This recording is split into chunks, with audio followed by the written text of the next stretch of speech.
मध्य प्रदेश के मुख्यमंत्री डॉक्टर मोहन यादव ने नई शिक्षा नीति पर जानकारी देते हुए कहा कि देश में राष्ट्रीय शिक्षा नीति 2020 को लागू हुए यह चौथा साल है।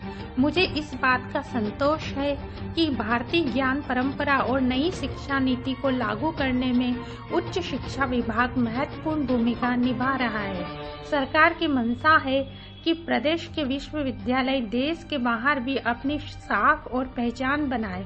विभाग की जो भी आवश्यकताएं होंगी सरकार उन्हें पूरा करेगी, जिससे विद्यार्थियों को ज्यादा से ज्यादा सुविधा दी जा सके। शिक्षा नीति 2020 को लेकर के भारतीय ज्ञान परंपरा इस विषय पर ये 2 दिवसीय कार्यशाला आज हमारे उच्च शिक्षा विभाग हिंदी ग्रंथ अकादमी के द्वारा आयोजित की गई थी। माननीय महामहिम मंगू भाई पटेल और मैं स्वयं और माननीय उच्च शिक्षा मंत्री हमने इस उद्घाटन सत्र में भाग लिया।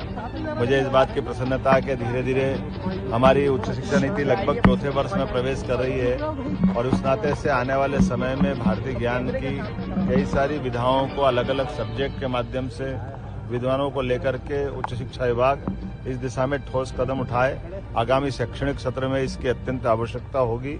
मुझे इस बात का संतोष है कि विभाग बहुत दक्षता के साथ अपना काम कर रहा है। यहाँ मैंने इस बात को भी रेखांकित किया है कि जो विश्वविद्यालय हमारे बाहर भारत के बाहर भी आकर के शिक्षा के मामले में अपनी साख बनाए, विभाग की जो आवश्यकता होगी, जो जरूरतें होगी, शासन उनके साथ खड़ा है।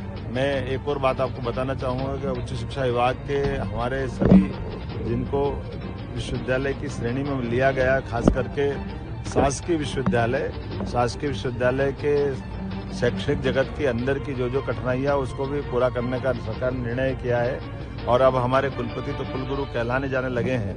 मुझे इस बात का संतोष है कि उच्च शिक्षा विभाग लगातार अपनी साख बनाता जा रहा है। मेरी अपनी